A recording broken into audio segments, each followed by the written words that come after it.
Let's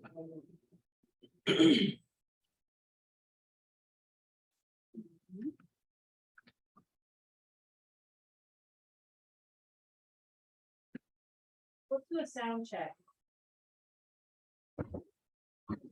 Linda or Liz, would you mind speaking so we can let us know if you can hear us and if we can hear you? Hi, can you hear you, Caitlin? I can hear Can't you. No, we can't hear you.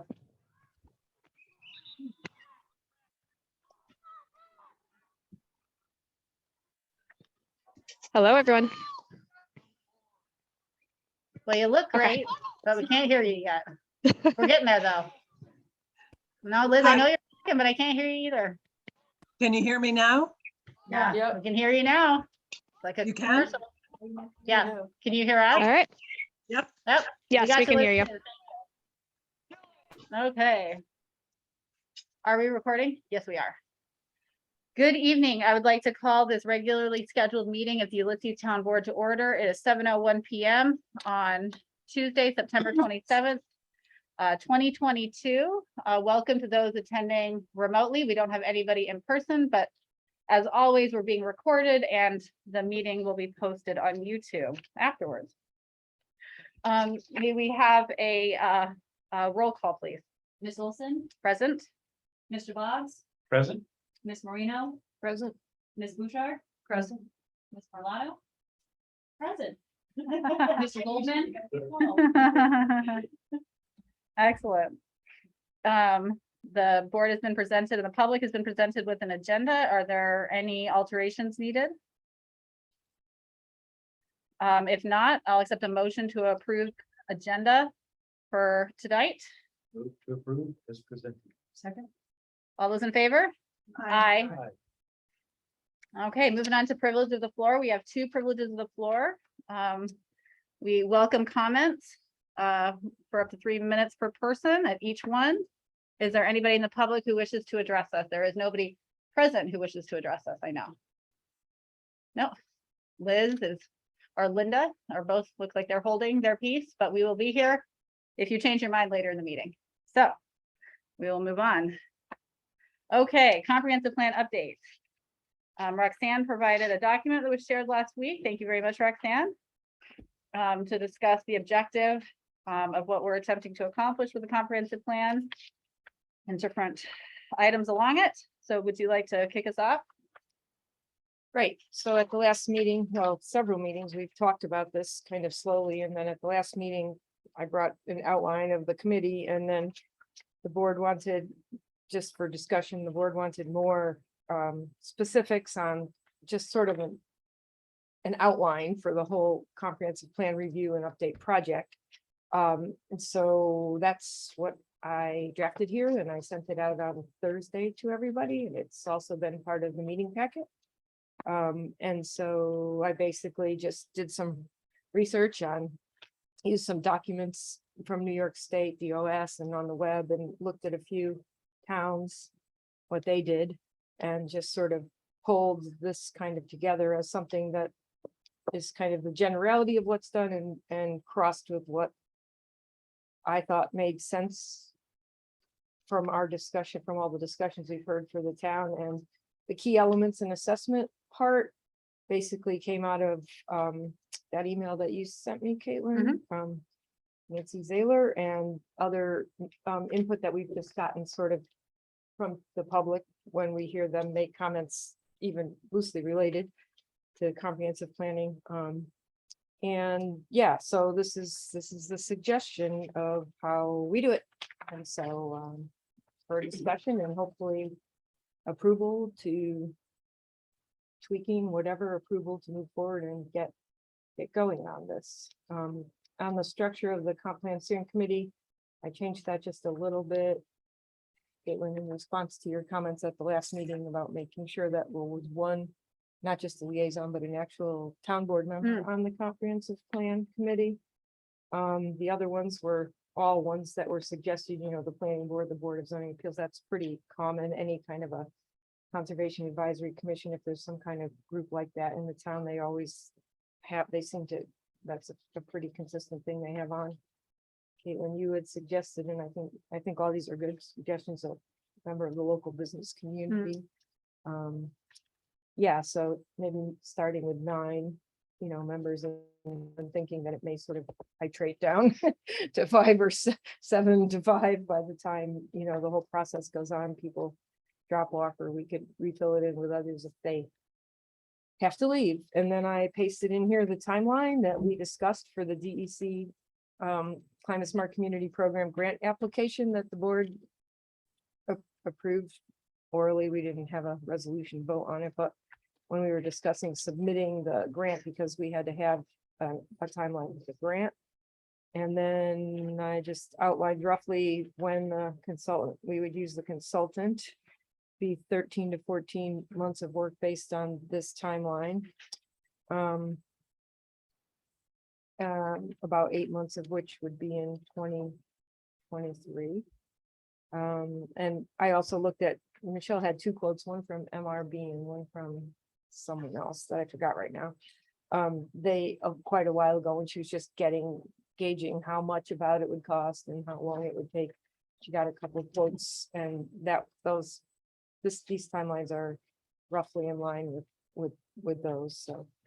And then I listed the collaborations we have, the New York Rural Water Association for the source water protection study and plan. That would certainly, inform the comprehensive plan. Maybe it's an appendix of the comprehensive plan, or it stands on its own, or whatever. Just make sure it's connected into it, obviously. And then Tompkins County Planning and Sustainability, we can get data from them, and Tompkins County Soil and Water. I'm sure there are others. So that's what I have. So it looks People pretty have comprehensive questions? to me. And, the key elements, that we're not restricted to what's listed here, of course. No, But this gives them some, idea of the direction to go on some of these issues. for the things that it seems people have felt are particular, Important. you always look at the existing conditions and, the goals and objectives and all, and these are sort of general things, but in our town, these are just things I've heard. If anybody has any other ones to add to it, but that we really want to make sure to focus on. Yeah, and I mean, so a thought, yeah, it'll probably cost 70,000. It depends a lot on, Yeah. how much time our planner has to help work with us on it versus the consultant, but, well,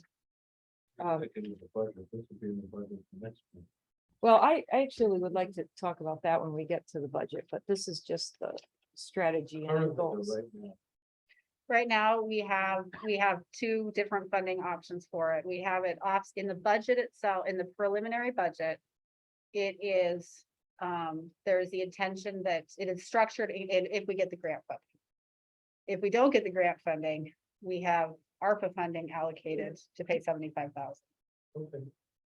And I actually have another suggestion when we get to the budget, but about that, but, and not all of the consultant would be according to the timeline we made, because we wrote the timeline for the grant, and I think it makes perfect sense because our planner isn't, it's just getting here, and we're getting our commit, if we get this going and then really start to just get some people on the committee, get talking here.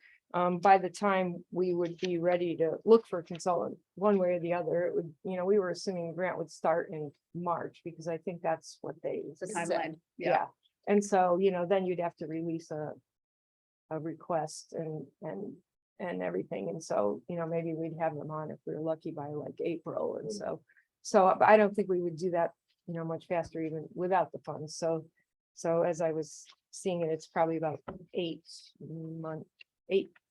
months out of the 13 or 14 would be in 2023.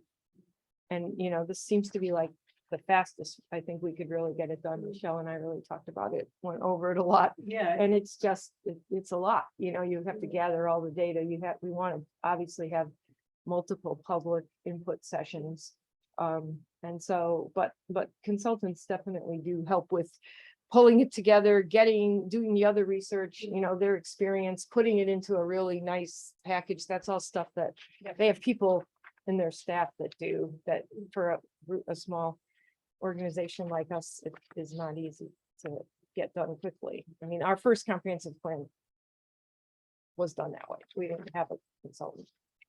So, and it took like 3 or 4 years. So, Yeah, you pay more and you get a shorter timeline. right, Definitely. but I mean, considering that the board's been talking about this for more than 2 years regularly, and it's already 13 years out of, since the last one, it will be almost 15 by the time something else gets adopted. I really think it should continue to be the priority the board has said.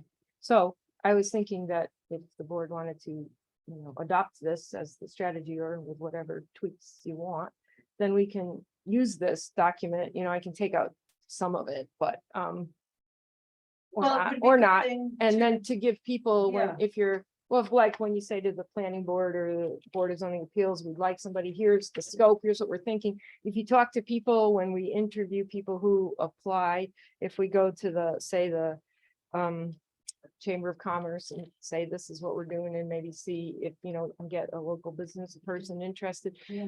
That would be one way, people who are working in, agriculture, if we can, get out and talk to them. It just gives us another thing that really gives people a strong idea of what we're doing. We can put this or some slight organization of it on, starting a website on the town for the comprehensive plan, as I think Neil's suggested when we were talking to him in the interview that I was on, just the chat with him. You asked, I think, Yeah. about the comprehensive plan structure, and he brought that up as something that's really good to do right from the beginning, so people can just start to read about what's going on. So I was trying to make this, that was sort of the way I was trying to make this read. And in good news, meals started today. Oh, wow. Oh, great. Figure that was, yep, so, I was gonna ask about. yep, today was his first day in the office and it's, yep. but- Maybe we can have like a little reception or something. We and did meet him. actually a town hall with locals. I was thinking of having him at the October meeting. I didn't want to throw him into a Yeah. town board meeting. No, tonight. no, but I mean, we can invite like the planning board chair and the BZA, people who he's gonna interact with. So like just a little like social reception thing for, half an hour before a meeting or something like that. I can organize that. I'm happy to help do that if you want. I think this was fine. Okay, so shall we make a resolution to adopt this outline? So one thing I would add is I would like to have a youth liaison. And it could be a rotating position as a liaison, but that was one we talked about. Oh, right, I'm sorry. I did No, forget that's that. fine. I just wanted to throw that on Right. there. Is that 2, 3 community members? No, that's a No. liaison. The liaison. Oh, is at the liaison, top of- okay. And I would assume it would rotate, but I would love to get. If we could get somebody, sure. Yeah, Teenagers. yeah, I mean, because we look at roughly on average between 20 and 25% of our populations under the age of 18. I think it's good to have voices, even if those voices change over the entire course. I think it's good to So, have somebody connected. yeah, so how would we find? I will talk to the school. I'm on the youth Oh, commission. I'm gonna talk Right. directly I mean, to, they used to have like a government class or something. I don't know if they still do, but that might be one place, or if there's an environment class, that might be another thing that, AP US history. yeah, Longer check. and, or, they had an environmental club or something, depending, just put it out to a few different ones, so. Yeah. I would Um, suggest maybe 2 kids, because they might be feel more comfortable. Oh, That's a good Yeah. idea. So if you do it through the class, though, you might be able to have, like, rotating or a couple of kids do it. at a time. Yeah, all right, well, we could work on that. I can just note it there, like rotating or groups or class participation or something. Okay, so. what So do we- I will make a resolution, a motion to accept this outline as a, what would you call it, a working document for the comprehensive plan with the addition of youth representatives. any further discussion? All those in favor? Aye. Aye. Thanks. Thank you very Okay. much. And so then I guess the next question sort of just is how do we, I guess we should let the planning board, BZA, SAC know Mhm. that to talk to their membership and see who might want to do this, we can send this to them. I think also looping Niels in.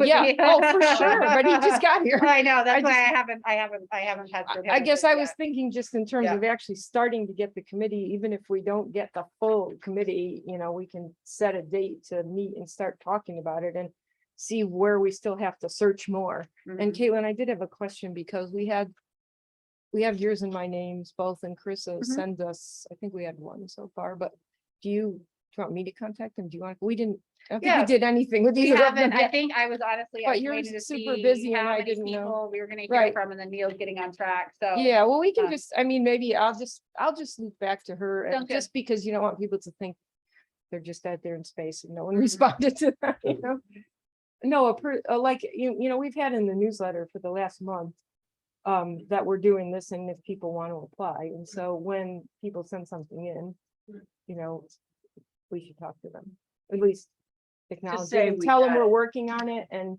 we can even, talk to them, but, with Niels even, or once we can, we can like talk with Niels once he's ready, and maybe we can figure out a way to start working on Yeah. coalescing the committee together. I'd also like to loop him in immediately on the public participation plan, because I Oh, think yeah. that's a great, he has plenty of experience Right, doing that. well, I mean, that's like what we would get the group and him sort of talking about, so yeah, that would be great. And Well, even the public participation plan to get representatives. from Oh, different oh, communities, you mean right? to try to find? Yeah, more we people. too, because we Yeah, need, I don't think the newsletter is gonna be sufficient even for right. the other positions. I mean, we can hang up, I mean, I'm not really sure what else to do. We can go to the chamber for that.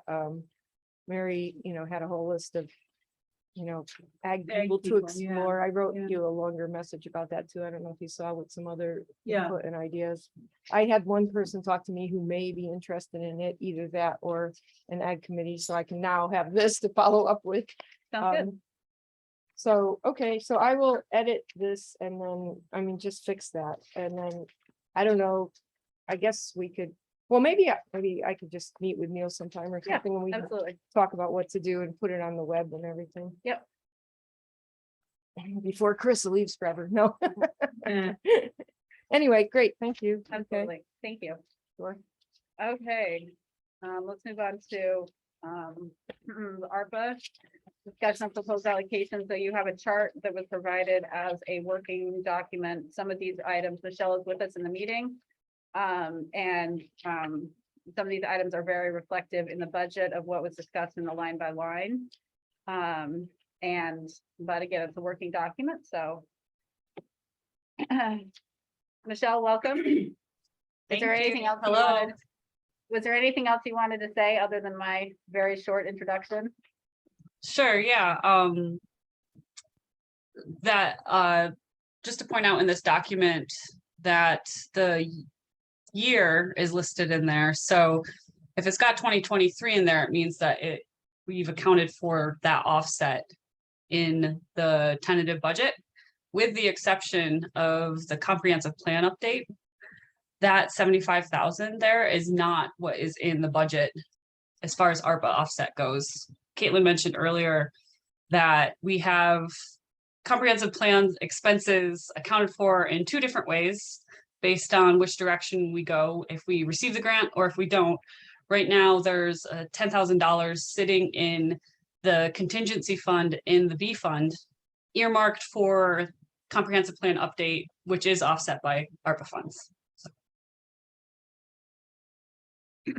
Thank you, Michelle. So opening it up for discussion. So I have thoughts. Both on the comprehensive plan, but on the overall. So as I raised when we were doing our line by line of the A fund, I would like to see us think about philosophically not using ARPA funds. These are, to me, these funds are funds that have come to the town to help the community because of impacts of COVID and all. And yes, not charging more for taxes does help the community. I get that, but I don't think we have to do that anyway. At least I'd like to talk about, if it's possible, to do these things that are really really,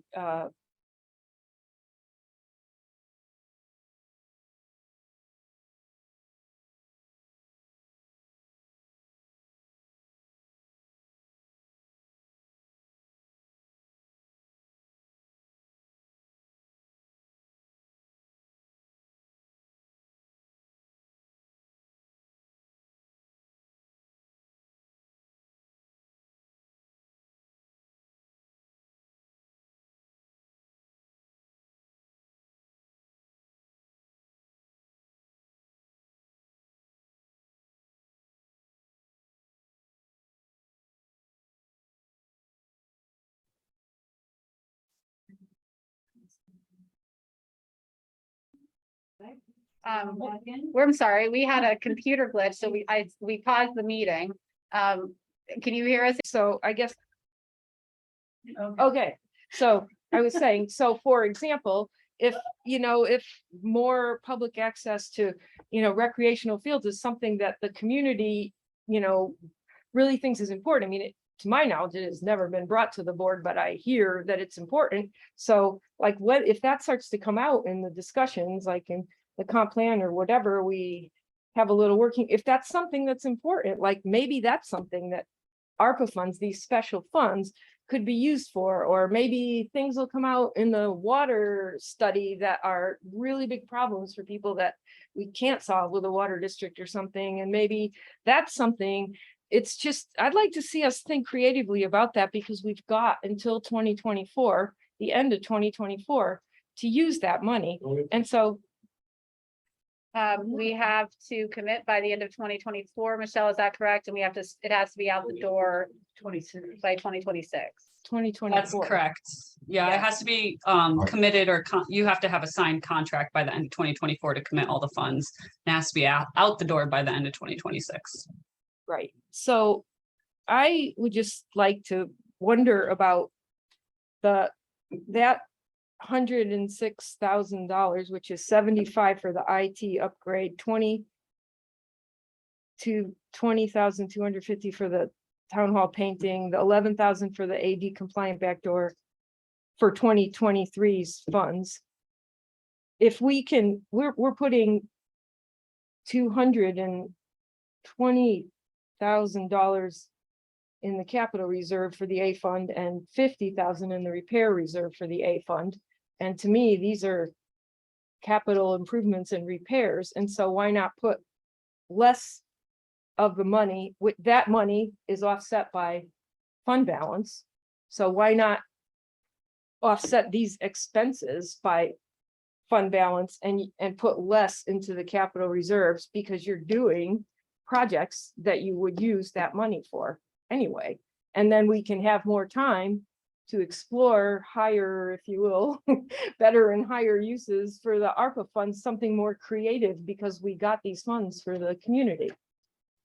Maybe something that's identified in the comprehensive plan. Well, that- or in the discussions, like the plan's not gonna be done before plan we will not have be to done. spend, no, before we, but we're gonna be having these community scoping meetings, and they're gonna be, pretty early on, they're gonna be next year. We can hear things, we can make a working group to find out what are the recreation issues that the people in the town feel are needed, and how might we get them, and is there something the town might do to facilitate that, just as one example. I just feel like these things are just, they're capital, they're repairs, they're capital improvements and repairs. And so why, and maybe Michelle, you can answer this, would we put $270,000 in the reserves instead of using the money for that? So the purpose of ARPA originally was to replace money lost to municipalities. And which any money prior, any money that was earmarked, and there was a calculation with how you had to go onto the federal government website and you calculated using their formula. And so we were able to say 200 and something, and I don't remember the exact number, 200 and something was lost and the balance was not lost. For the things that were lost, you were allowed in the original instance, you were allowed to use that for whatever the town or the municipality identified as need. for the money that was allocated as not loss, was just above and beyond what your loss was. That money was supposed to be used for water, sewer, and broadband, IT infrastructure. And but the federal government, that was the intention, and the intention was that money for these uses was meant to alleviate the pain and suffering to communities caused by COVID, in particular, disadvantaged communities. From a practical management standpoint, the executive branch of our federal government quickly realized that to do that level of management for local, because every single municipality in the country got it, was going to be way beyond their capacity. So they set a threshold that anybody who was receiving 10 million or more had to comply with that, and anybody receiving less than that, they're not going to. You have some benchmarks you have to hit, but it's not the same as if you got 10 million or more. So we have flexibility on how we can choose to spend the money. And different municipalities in Tompkins County are spending it differently. Town of Ithaca is spending it almost completely on water. You go to, I want to say Danby or Caroline, they're doing their buildings.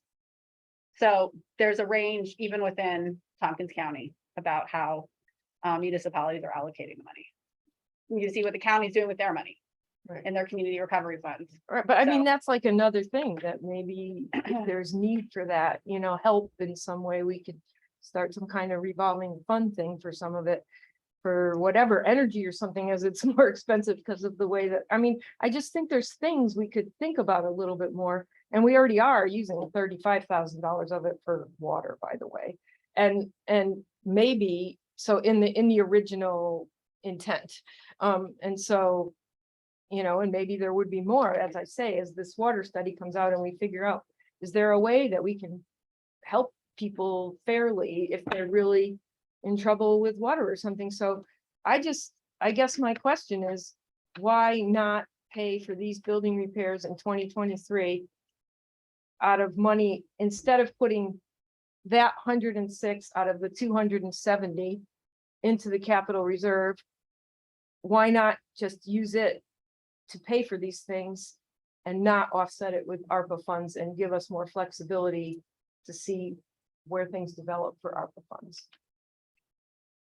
Well, in terms of it, just to get back to something you said earlier about recreation fields, actually, if you look at the objectives of the last comprehensive plan, it specified out that there were objectives related to the acquisition and accessibility of more rec fields. So I don't know if we're going to get amazingly different results in a comprehensive plan update. I think we're going to see those same objectives probably moving forward. Right, right. So But we we don't actually have any idea what the real problem is here that people supposedly are so upset about. So- We've given money, we put money every year in the fund for the. Right, but what is the goal? What are we Whatever trying to we do? Are they trying to purchase land? They haven't come Or back there- to us. Right, I'm They saying been we in- don't know, don't so have a plan. all I'm saying is when a plan comes up, if there's some money, and if that's a super important thing to the whole community, we'd have some. We don't know that. Well, number But one, why spend the money on building repairs when we've got enough money to spend it on building repairs already? This isn't gonna be cast in stone. Yes, this is the budget, Yeah, I know this is the budget, but it's gonna evolve next year. but we're using the ARPA funds, we're using $106,000 of ARPA funds, which we could use for anything, as Caitlin just Well, said, we didn't to have the fix the ARPA. building. We didn't have the ARPA funds, we wouldn't be spending 75 grand on IT, we wouldn't have, right, we wouldn't be doing them. But There are- we do have it. there is a lot of work that we need to do, and I'm not throwing any of my predecessors under the bus, but IT has been a problem in the town for 20 years. There are known issues that have to be addressed. And so we can't afford these items are not, to me, it is not to me optional whether or not we have an ADA compliant door. I'm appalled that whenever the last round of improvements were done to this building, that wasn't taken care of. So when I look at this list, I see items that all have to be taken care of. The question is, how do you want to pay for them? Exactly, I'm not arguing And- against. those. But to be fair, I also think the boards historically have underfunded reserves, which is why 2 years ago, we started, right? Michael and Rich, you were on the board when we were doing this. We were talking very consistently about we need to establish all the reserves and make them clear what they are. Thank God we did that before we got audited, number one. because there was a lack of clarity on what they were. And we noted that there were a lot underfunded, and capital reserves happen to be something that we have been historically underfunded on. But what do we use the capital reserves for in the A fund? Well, we would have to, I mean, do any repairs to the building are Yep. gonna have to come out of that. Uh-huh. Any repairs on the parking lot are gonna have to come Uh-huh. out of that. Michelle, would you like to talk any more about the capital? Sure. The other huge asset that is included in the capital reserve is the town barn facilities. That's included in the A fund capital reserve. And we're gonna have to replace the salt barn to the tune of $350,000 plus dollars. That's by today's money. We're gonna have to do that by the end of the decade. So that's another big expense that, short of finding a grant that pays for all of it, we're going to have to be budgeting out of. So that's not in the townwide highway. What is in the townwide highway then? All the trucks and things? Correct, yeah. So the town barn campus is in the A fund. Per state law.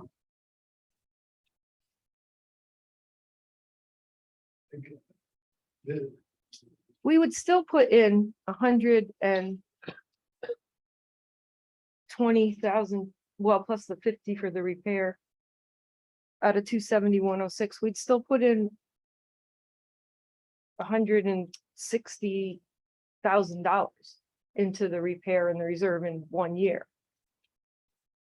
Even if we paid for all of these things, the IT, the door, the painting in 2023 with money that would otherwise go into the capital reserve and be fund balance and give us some flexibility. I'm just saying to wait, we have that money. If you decide next year that you really need to use the ARPA funds, then you can say that's the highest and the best use, but it seems to me that we're still putting money into the reserves and leaving a really, reasonable unappropriated unallocated fund balance in the A fund. The part that's always confusing about this discussion is we don't have, and Michelle, I think we do have somewhere a clear idea of how much free cash we have. I'll call it free cash, you could call it free fund balance, Right. but we get a handle on what that number is. Well, I what Michelle sent for the A fund, it's Not the 8, way I'm asking Michelle, because these are just reserves, that's reserve. no, it's fund balance is on this too. There's that. That was in the packet that was was part of emailed. I didn't print all of that out because it's a lot of paper. In any event, what is the number? The I'm fund sorry, balance- Rich, I didn't actually hear what you were saying. Your voice is a little soft on the, The number we have free cash, which we now call unappropriated fund balance, right? In the A fund. In the A fund.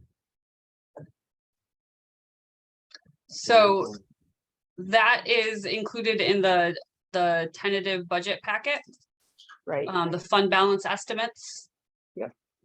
and it says $856,444 in the A fund. And then the amount that is tentatively appropriated in this budget in the A fund, out of that's the projected year-end fund balance, is 408,391. So that would leave us 448,052 Right. in the fund balance. Now, so philosophically, we've talked about having a percentage always of fund balance available. Yes. Liz always used to talk about 20%. What's the number we want to have for that? Because above that, it's free money that we could spend like Roxanne's talking about. It is I'm- free money, but it's not free money because that money has been appropriated over years and years and years. So I would be highly reluctant to spend it all down quickly. No, not- right, that's not but the it- question. That's Right, not but it's also a situation where the way budgeting was done prior to my time on the board is my understanding that we historically significantly under budgeted for sales tax. The board didn't like that. They wanted to be closer in alignment. So we have the most aggressive sales tax numbers for 2023 that we've ever had. But what that allowed to happen was, is if you underfund, if you under budget for sales tax, and then the unassigned fund balance continued to grow every year because the number between what we had estimated and what we actually was significantly larger.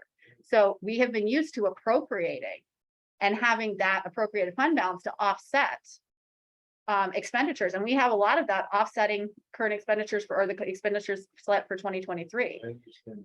But the closer we get to actually accurately budgeting for sales tax, it means that in the future moving forward, we need to right size our expenditures with the actual tax levy and sales tax combined, as opposed to what had been done before. And the board made that transition and is making that transition. And what we're hoping to do in 2023 is look, and I provided that to the board, is to look at a schedule with the finance committee as a steering committee to help us determine how to start using that appropriated fund balance. But But again, the question, we should have a percentage of what we think is a good estimate of what we want as unappropriated fund balance across the board, that we don't go below.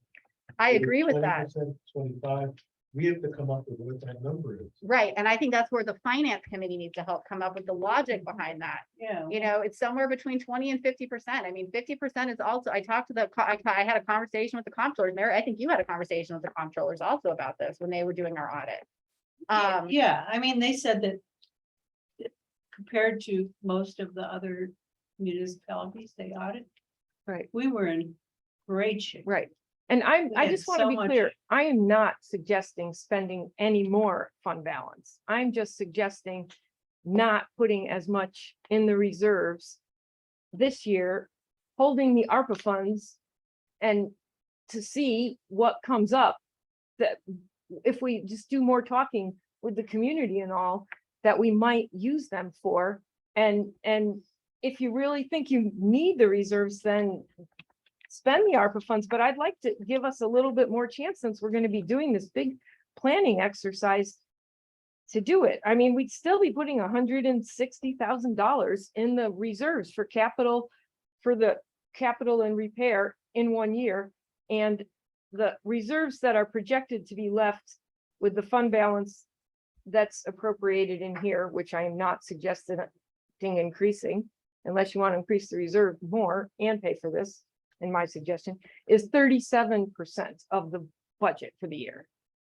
So the fund balance, the 448 is 30% of our budget, 37% So we of a still- year's budget.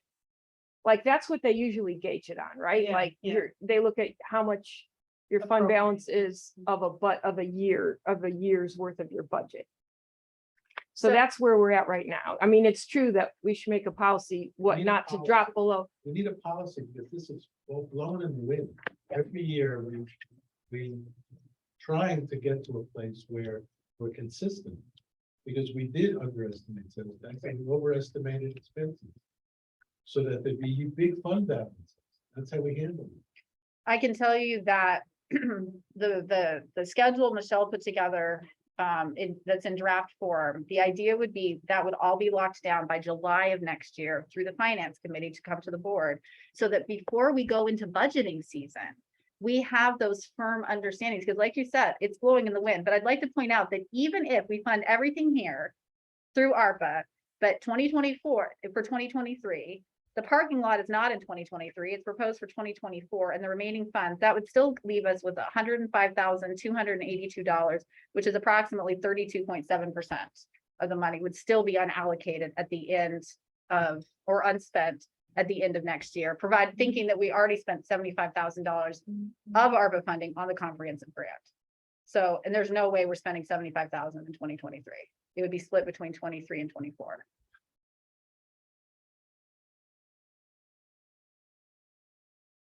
Well, I am proposing that we change it, but I guess there's not really a lot of enthusiasm for that. I just don't understand why not do that this year. The ARPA funds are still there. If you really feel like the reserve is too underfunded, after you see how this year comes out, we have a good fund balance still.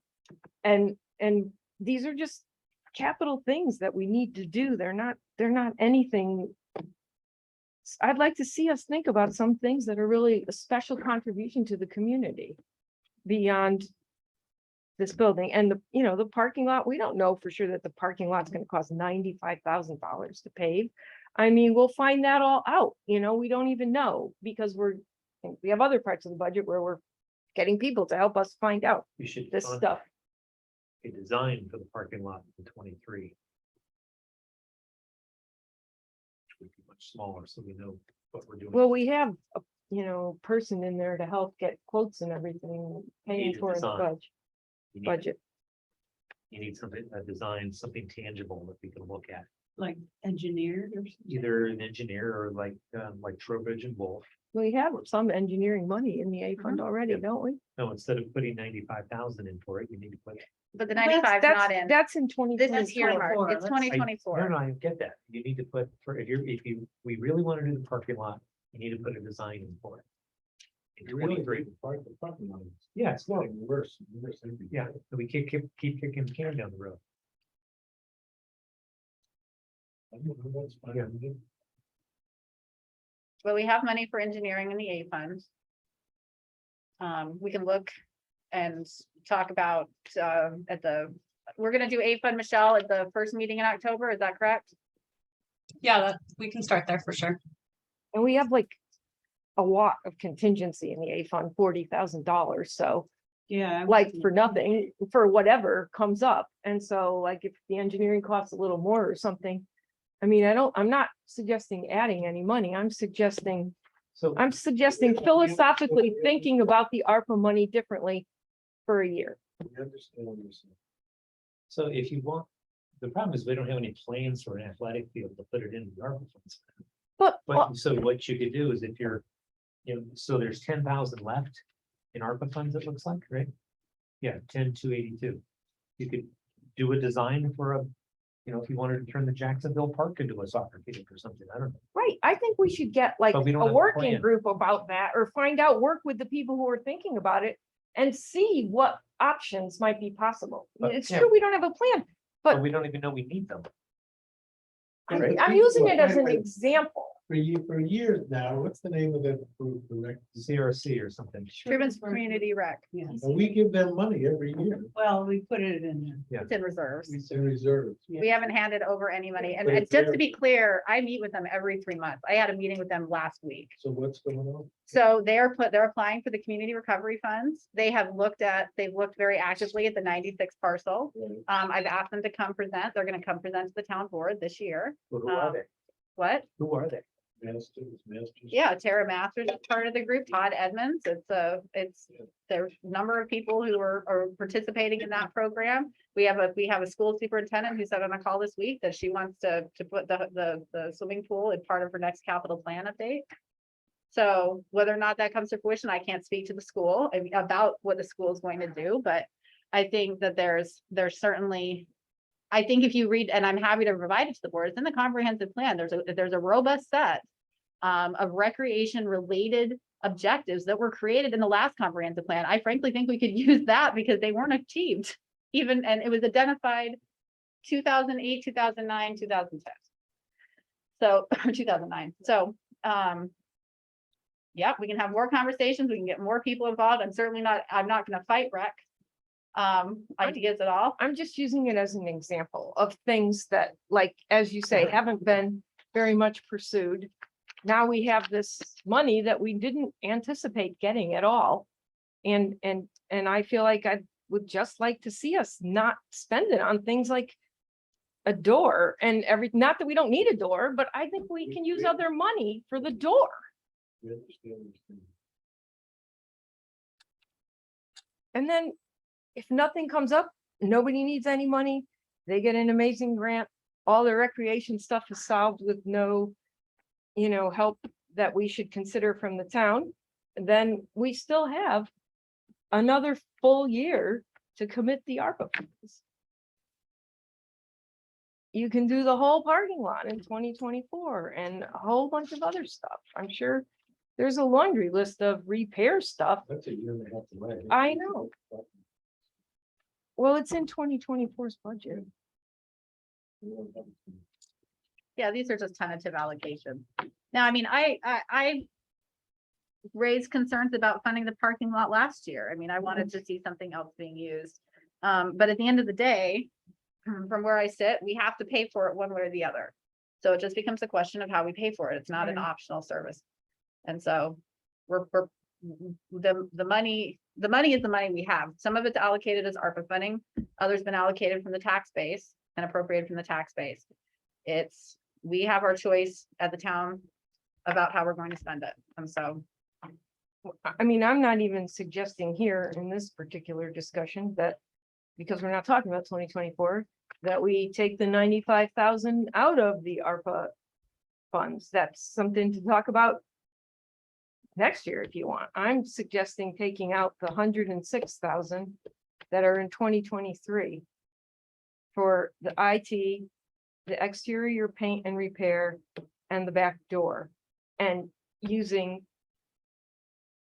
some of the 270,000 that's now budgeted to be put in the capital reserve and the repair reserve, which is offset by fund balance, and putting less, doing all those things, which are capital improvements and repairs, and then putting the rest, 160,000 instead of 270,000 in this budget for 2023.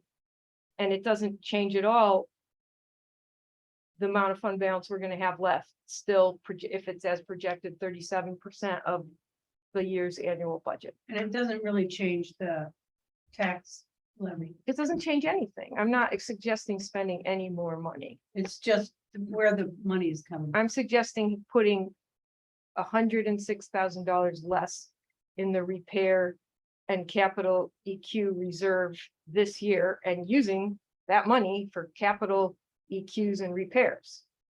Michelle, would you mind speaking to historically why we had identified the funds for allocation for reserves and the ways that we have budgeted for them, and why we needed to do that in particular?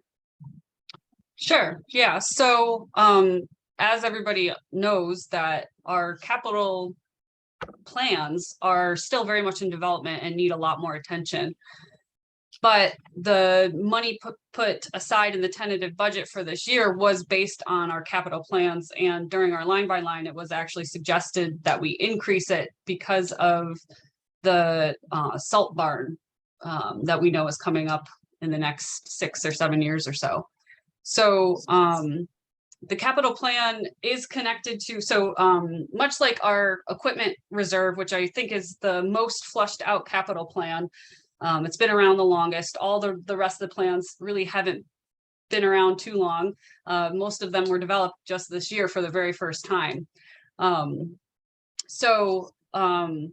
we do with our capital planning is connect our reserve balance to what we think we can, 10 years out, we say, here's how much we think we can put in each year, and here's how much we think we're going to have to use each year. And depending on when each capital project is slated or scheduled for the coming years, we look at the reserve balance over the next 10 years. So with the salt barn included in the capital plan, because that was a new addition to, that was something that came out of budgeting season, as Scott mentioned, that, in the next 10 years, that's going to have to happen.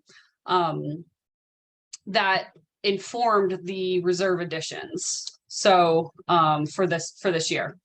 And so I don't know if that helps clarify the situation, but it is informed with what we think the reserve balances are going to be over the next 10 years.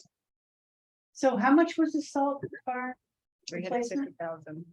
350,000? Yeah, it's about, and that's just, Scott making a guess based on, I'm guessing he's spoken to other municipalities who have recently done that work. We're obviously going to be trying to find a grant for that because it's a salt barn. There's water quality aspects to it. So much like the other very large asset that is 100% the town's financial responsibility, the Curry Road Bridge culvert, we're crossing our fingers that we're going to find grant money for that. But if not, we will likely have to finance if we can't find a grant, because we don't have the money in the reserves to pay for it outright. So we do have very large capital expenses coming up in the next 10 years for the town. So that's the justification for the addition to the reserves. Thanks, Michelle. So I'll repeat myself. If you need a salt barn, you should put in for 23 for a design for it. The design is a fraction of the cost. But it's 10 years. 10 years out. Right, well, how do you know you need, that's $1 million if you're putting 200,000 a year? in Yeah, for it? that That's- would be my question. You don't know what you're talking about, right? There's environmental things. I mean, does it need a containment basin? Does it need, grading? Well, I Plus, if mean, an option for a grant you're comes up, guessing. you need an Yeah, you need estimate. something in hand, then you can go get the grant. And the design will still be valid in 2 or 3 years, whatever it takes. But a lot of these, you're just pulling numbers out of the air. You don't really know what you're talking about. well, but I mean, a salt barn is not a unique to Ulysses item. So I mean, I don't think Scott's making things up on an arbitrary, I mean, every town has one. So. Yeah, I get that, but he doesn't know how to build a salt barn. You should get a design for it and make sure that it meets the current environmental regulations. I agree, but I doubt the environmental regulations for 2023 are necessarily gonna be the ones for 2030. Okay, well then So don't get, I'm not saying you don't get a design, I'm saying we don't necessarily do it next year. We know it has to be replaced, we know we'll have to get a design for it. And we're looking at between, $350 and $400, $500,000 maybe. We don't know what inflation's gonna do in the next period of time. So, but we do know we need to start saving money for it. And we would not be in this position of trying to be fixing the parking lot had money been saved over the last, I don't know, 15 years, because that parking lot's been bad the entire time I've known it. I mean, it's not gonna get better on its own, unfortunately. So is the thought that we will put $220,000 into the capital reserve every year? And 50,000 into the repair reserve every year? Or, because that seems to imply we would have pretty big reserves. Michelle, would you speak to that, please? No, the reason why we decided to set that money aside now is because we do have money to appropriate from fund balance. So we thought it was a good year to set aside the money in reserves. So no, the expectation is not that we would be putting that amount in every year. Because we don't expect that balance, the unappropriated fund balance to grow again. I mean, if we are more closely, linking sales tax revenue to the budget and estimating for it, it means we're not going to have that appropriated fund balance long-term to draw down on for reserves. So this is kind of why we can do it now, because in the future, that number is going to naturally shrink. And I remember, and I remember, Michael, you complimenting Liz in particular, and I agreed then and I agree now, is that we were fortunate to go into this pandemic with as much reserves as we did, because the ARPA funding is a once in a lifetime, we're never going to see it again kind of funding, but New York State wasn't coming to bail any of us out during the pandemic, and our numbers could have been completely worse if we hadn't been in an area where sales tax stayed healthy and we were in a demand for mortgage tax.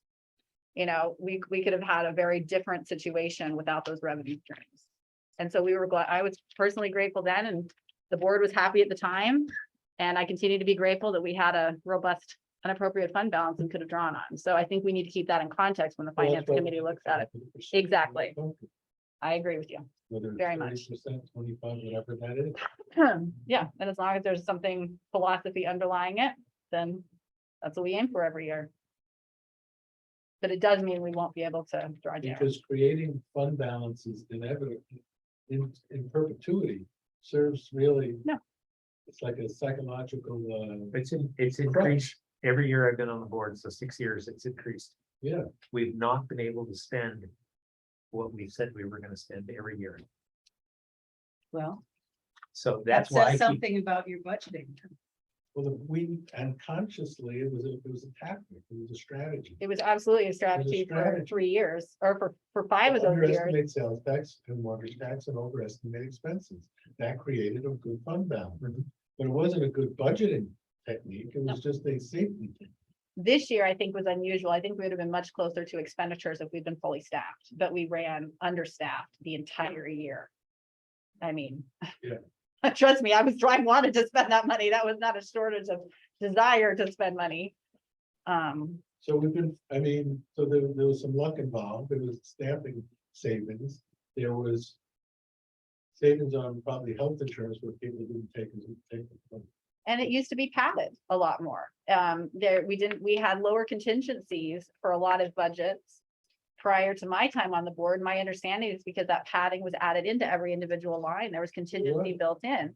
As a philosophical approach to budgeting that we don't do as much, you know, if you look at this year's budget, we're not padding contingency in each individual line. We're trying to get as close as we can to anticipated expenditures with larger contingencies than for each fund. So that there's flexibility depending on meeting design. First line, Well, for you know, I actually have an issue with the contingencies in the A fund. Because they're all on like different lines, and when you add them up.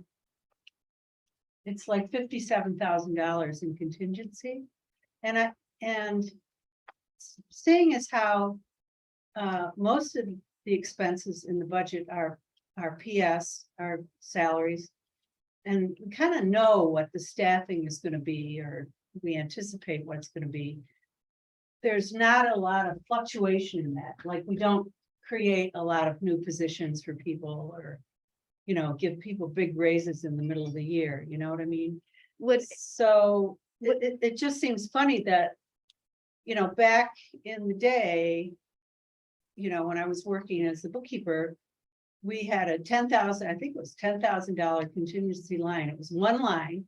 And basically it's if, you know, something unexpected came up, you could pull money from the contingency and put it wherever.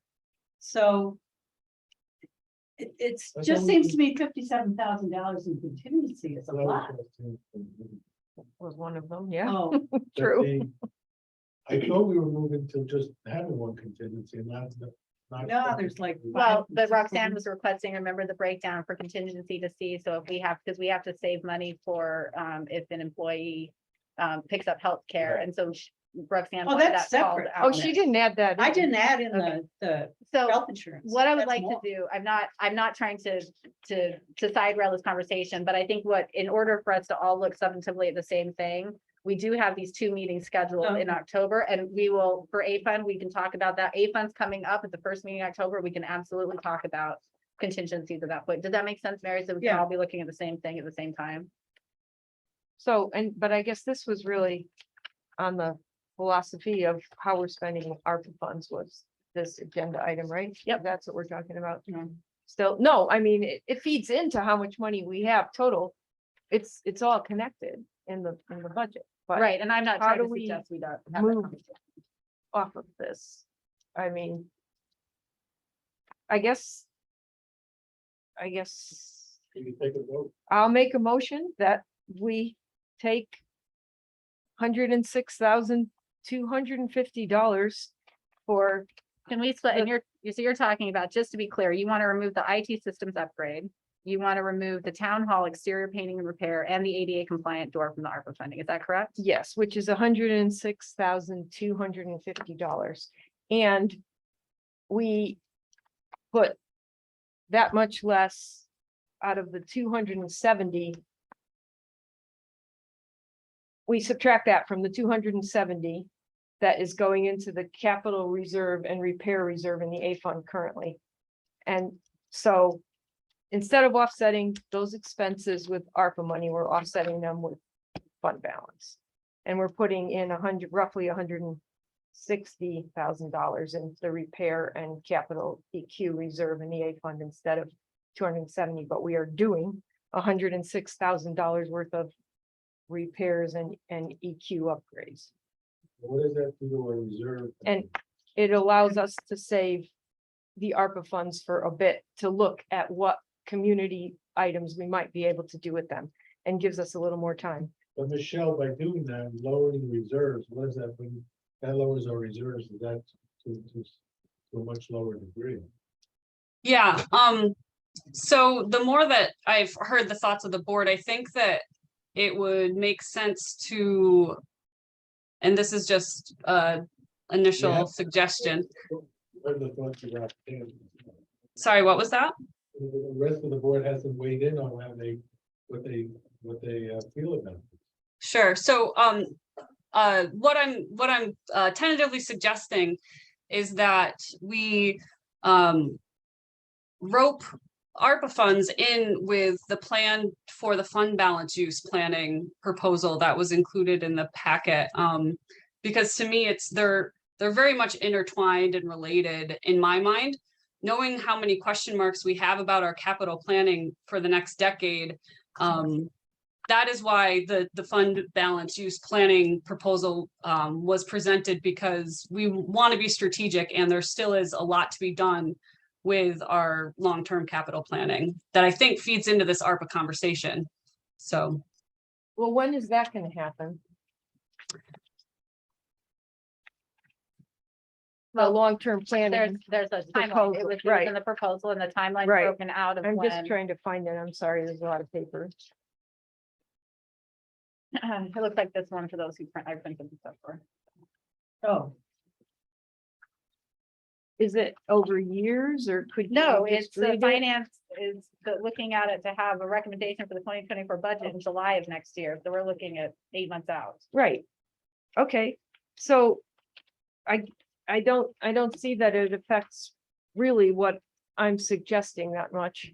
Because in 2024, if we hold this money and not commit the ARPA funds on this, we're gonna be having the public conversations and finding out if there are things out there. We're digging down into a lot of things about our town with the comprehensive plan research and public interaction and hearing all those things. And the finance committee is going to be working on a plan for that. And so in 2024, the board can decide what to do with the expenditures. I guess you can put all those ARPA funds into the capital reserve if you want to, instead of later. If that's the thing, when you do all the planning within a year, within this next year, I'm just advocating flexibility with the ARPA funds for the year while we gather a lot of information and not committing them to these things, committing money for capital reserve and repair for these things, and then do all this work, hear from people what they want, figure out what you want to do for the capital reserve planning. And if it comes down to, well, we just absolutely have to have more money in the capital reserve, we can't really do anything else, we have to have that, then that's the decision. And then you don't spend the ARPA funds We have. on let's that. take You an put example. them in the capital reserve. Let's take an example of the IT systems up here for 75,000. If we don't do it through ARPA and do it through reserves, Michelle, what does that do to the budget? To the, Are you asking if we're doing it through reserves or doing it through fund balance?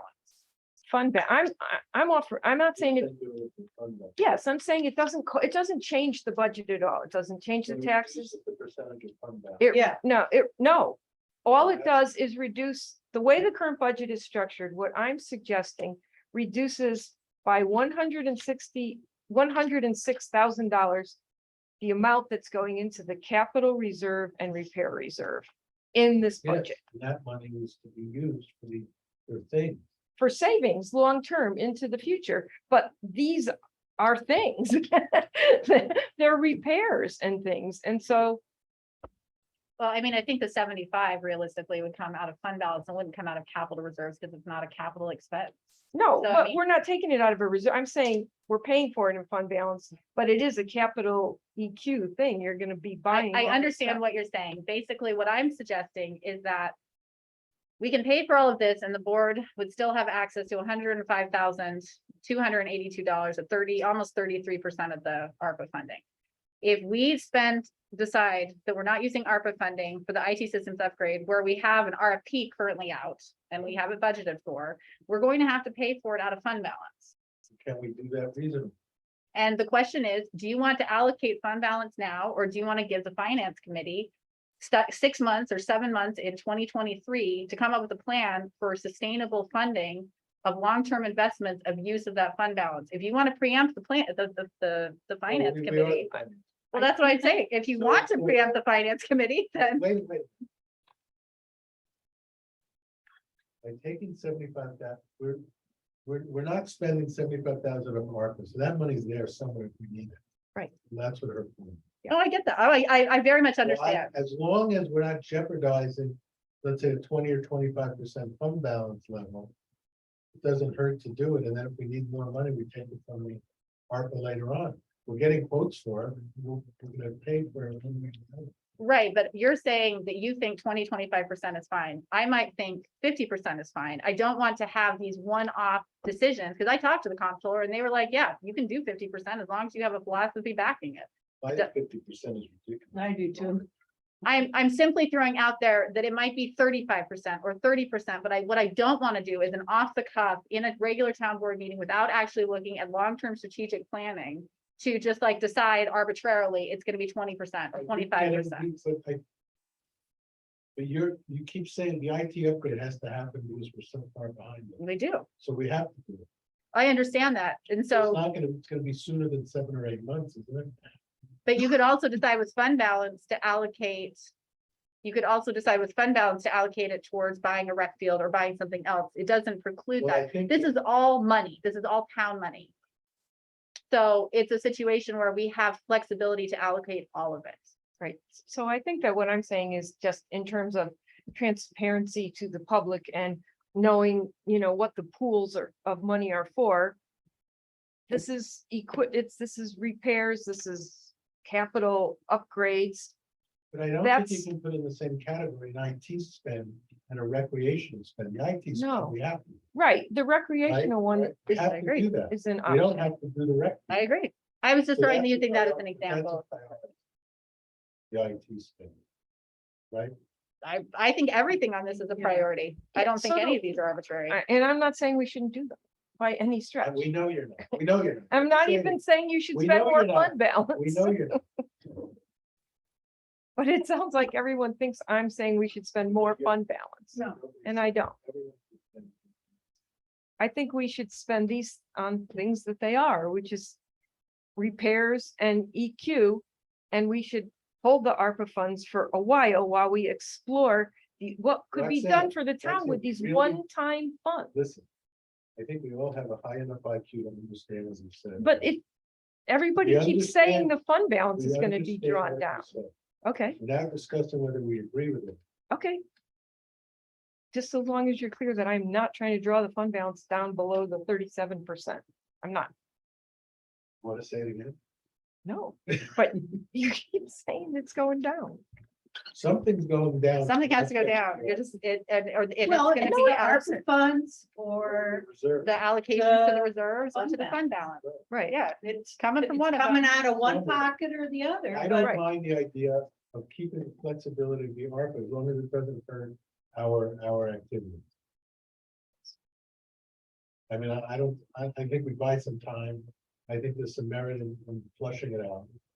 And what's our obligation as far as the ARPA funds in terms of allocating it? We have to Can- have a contract. Well, I know the Or- there are deadlines, but do we have to put it in our budget that we are spending the ARPA funds and report it to the federal government, or So can we just kind of spend it be without tracking. loosey-goosey kind of, I mean, no, I Yeah, mean, I, sure. Michelle, we do have to report to the federal government. We do have to, before we spend it? no. We have to do the It's- allocation. So Go ahead, there's a Michelle. once a year reporting. And there are some restrictions around what we can use it for. But basic general government services are all part of that, that blanket if it's under that $10 million threshold or whatever. But to answer Mary's question, it is, we wouldn't do it any other way besides leaving a really good paper trail about how we made decisions to spend ARPA funds. So by resolution and budget modifications as needed would be sufficient. So if in the middle of a year, we decide we need the money, we can use the money, right? Right. It doesn't have to, it doesn't have to have been budgeted in the prior budget year, right, to spend. No. Right, so that gives us a lot of flexibility. Yeah. Is there, I don't see a downside to it. Is there a downside to it? Well, I mean, I think we're telling, it might affect the tax levy if you're, if it's changing anything in that. But I'm not saying it would affect the tax levy. I'm saying that if you're not, we would have to use fund balance to offset these expenditures instead of ARPA funding as it's currently budgeted. So it's for the items that are listed as 2023. In the tentative budget, they are offset by ARPA funds. So if they're not being offset by ARPA funds, we'll have to by resolution, change them to be offset by fund balance. That's the only place we can pull from. So And that does reduce the fund balance. Because the ARPA funds are not in the. doesn't. this fund So, balance. but you said you understood and you got mad at me for repeating I do. myself, so I apologize, but I will say it again. And so I don't think what I'm suggesting doesn't change the tax rate, doesn't change anything. This budget, tentative budget, what it changes is you will put in this year, according to the budget, can be changed, as you said, $106,250 less in the A fund, capital reserve and repair, EQ and repair. It is currently budgeted as 270,000. And that money, 270,000, is offset by fund balance. So if we don't take out any more fund balance and we don't charge any more taxes, we operate within the 270,000. That means we take 106,000 of that 270, pay for these EQ and repair things, and we put still 164 or whatever the difference is, thousand in the capital repair instead of 270. Right. But you could put more in later, as you said. Yeah. It changes nothing about how much you're projecting the fund balance will be at the end of the year. Reduces And the it, amount of reserve. yes, but not fund balance. You said fund balance. And then Caitlin said it would increase the taxes and it will not do no, either of those. I did things. not say that. I said it could. I didn't say it Well, would. sure, it could, but I'm not proposing something that would. Michelle, I do want to be clear, though, we're not allowed to just put ARPA funding into capital reserves without actually spending it. We do have to spend it. Correct. That is one of the restricted uses. We can't put it directly into reserves. Well, but we can Um, spend. Yeah. No, I just wanted to be clear that the board understood that. It has to be an actual expenditure. So, but what we're doing, I mean, and it comes down to philosophy on budgeting. I personally would like to sock away more money for known future expenses that are going to be significant. Curry Road, the Curry Culvert is not gonna be repaired, like, unless we get a grant, we're gonna have to pay for it ourselves, and we're gonna have to finance it. That's something we're gonna have to do. It's not gonna really be optional. How much is that? $1 million plus, but we're going through the plan. We applied for a grant to do designs on it, so we can go after additional grants. So we're gonna, but I can throw $1 million plus out there. And it's a fake number until, you go to bid. But we're not gonna save $1 million up in any amount of time, so we're gonna need to bond or take a loan for, we can't save $1 million. I understand that, but we do know we have capital expenses, including the highway complex. And so if we don't put money into the capital reserves, and the board can very much choose to do that, not put it into the No, capital I reserves. agree with you, but if we know we have upcoming big expenses, we should save every year for them. Well, I think we wouldn't be paying for our parking lot potentially out of ARPA funds if we'd done that before. So I don't want to saddle a board 10 years from the road down, or 8 years down the road with some of these same issues when they're not going to have once in a lifetime money. So it just comes down to what philosophy the board wants to pursue. Right, and I'm suggesting for once in a lifetime money, we take a little bit of time to think about what the community what might be the highest and best use of it for the community, and how we can also do these other things. We have a fair amount of funds and flexibility. And I'm just suggesting we wait. So that was my motion. I think to end this discussion, since everybody would like to probably move on, I'm back to what I was making the motion, that we Take those three things. take those From- three things, which is $106,250. And we offset them instead of ARPA funds with fund balance, and we in parallel lower by $106,250 the amount that's going into the capital reserve and the repair reserve. Which means it will end up being like $164,000. And I'll second it so we can take a vote. Right, and so we can move on. Is there any further comment? Do you mind if I would like to look and see what that does to the reserve balance over Yeah. time. I think that would be a wise thing to do. Now, we don't make those reserve transfers until the end of the year, correct? Correct, yep. So we had additional money that we saved throughout the year. We could conceivably fund the reserve at a higher amount At the end of this year, at the end of the year. and instead of having it go into the fund balance. Yeah, We can certainly do it for this year. I would anticipate 2023 isn't good, like I said, isn't gonna have a lot of extra cash, so that would be a one-time potential. Because of how, you guys have directed us on budgeting, so. Well, and also,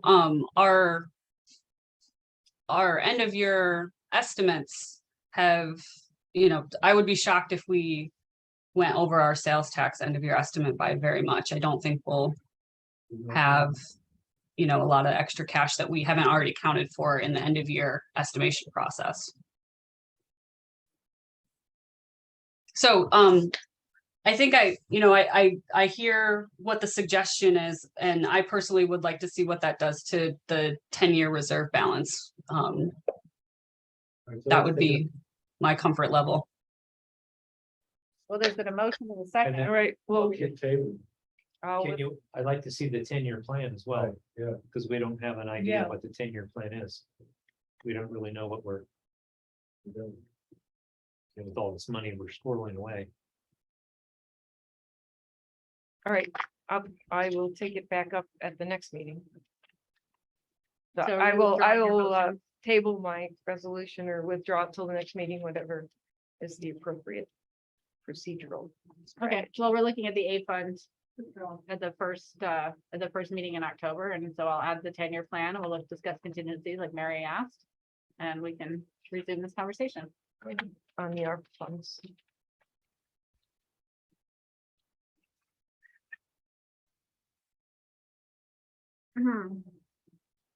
Okay, so the board has been. Congratulations, you've been officially presented with the 2023 budget. The tentative 2023 budget. It was circulated, so please make Carissa happy and confirm by email that you received it, because that's actually how we officially keep record of it. Oh, Can we tell them now? I got it. got it. I got it. Yay. I emailed you, so I already took care of that one. So what I would like to do is, and I think that the A fund discussion that we just had is part and parcel of it, is that we discussed at the line by line meetings with department heads for the last 2 weeks. We did that line by line review. So I'm hoping to take, based on board discussion, it sounds like the intention for the 2 meetings in October, where we will have substantive discussions on the different funds, is really to take more of that, forest level or bird's eye level view and talk about issues and changes and trends. So with that, I was hoping, in addition to the ones that have already been raised regarding the A fund, were there broader issues that the board wanted to discuss? Are there questions you have? It's helpful for Michelle and I to have that information ready for you in advance of those discussions, so we can all be working from the same set of documents. I did want to bring up the issue of the land trust presentation. Sure. And And we do have some money set aside for something like that. So do we want to add some more, have an ongoing addition to that fund every year, so we could build it up? If something came up where we could buy something, Mhm. that we could. yeah, we do have a fund that's allocated for it. We have the tune of, I want to say about, Michelle, it's like 33,000. Somewhere in that range. It's about 40 Okay, between the two that have a little bit different natures, but really are conservation oriented. They're assigned funds.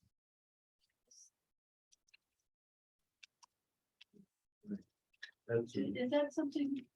That's another. Yeah.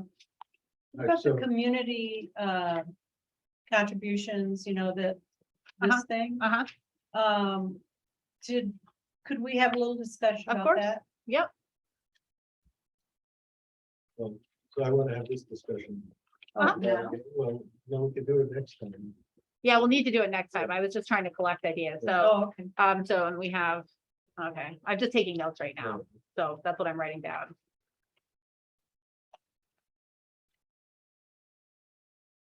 Okay, and you want to do the community, yep.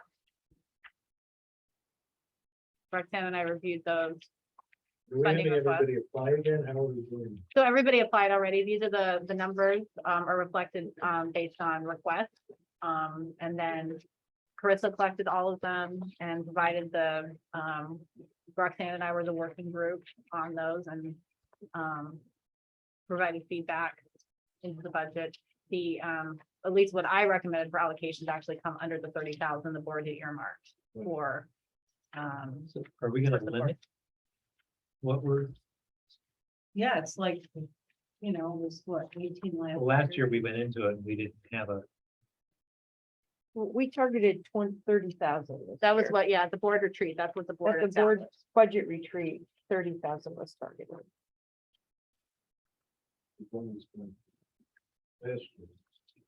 So we can go into the community funds, because Michelle, those are A funds, right? There is, I think there's one in B fund, but now I can't remember. I think there is one in B fund. Okay, we'll look at them collectively though, even if we do mostly the A fund. Okay, what else? What else did you want to discuss? It doesn't have to be for the next meeting, it just could be fund related. Well, it's not a discussion item, it's just a question on the notes. There was something about a balloon payment and Water District 3. Yep, I thought it's just the annual. Yeah, I know, payment, but that's the last thing. it's the last Yeah. one. But it's not any it's bigger not than a any big other one. payment. Yeah, It's just the last payment. It goes up 2% per year. And what is it, 2 more payments left? Michelle? 2024 will be our last payment. It goes up by about 3,000 Not every year. A balloon payment. yeah, it's like implies a like ton a- more all at A once. big payment at the end. Yeah, it's just the same amount increase every year. Michelle, you said Yeah. it's $2,000 or more a year, is that what you I just think said? it's 3,000. 2%. Yeah. Like 150. Okay. Yes, so my question was gonna be on, we've got, it's coming up next, I think, the health plan that we should also discuss about retiree health plans. Or as a long-term financial stability. I think that's something the finance committee's been looking at, right, in policy. Yeah. Yeah, Yeah. so maybe we could do an update of the next, either one of the next 2 board meetings on that process. Does that make sense? I think.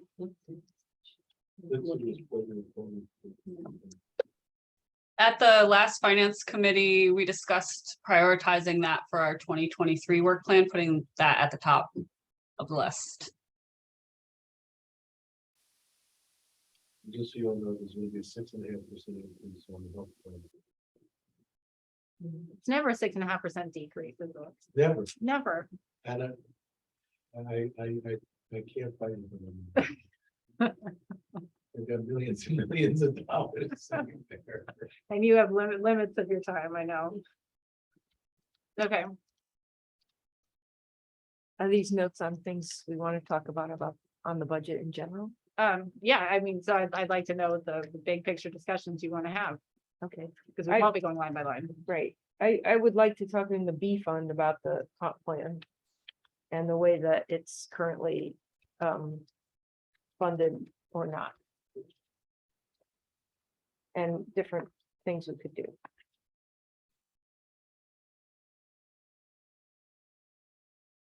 So the other 2 things I've got is the capital plan and who manages it. So we can kind of see it before it comes to budget season. And then I'd like to hear what the rest of the board thinks that was stuck in my craw about the extra money for the water supervisor. Because I think if the water supervisor gets compensated that way, I think the clerk should as well. And then want to make sure that code enforcement is a priority for 23. We are spending a lot of money in code enforcement in 2023 on legal bills. We have, you know, So, legal money in there as well.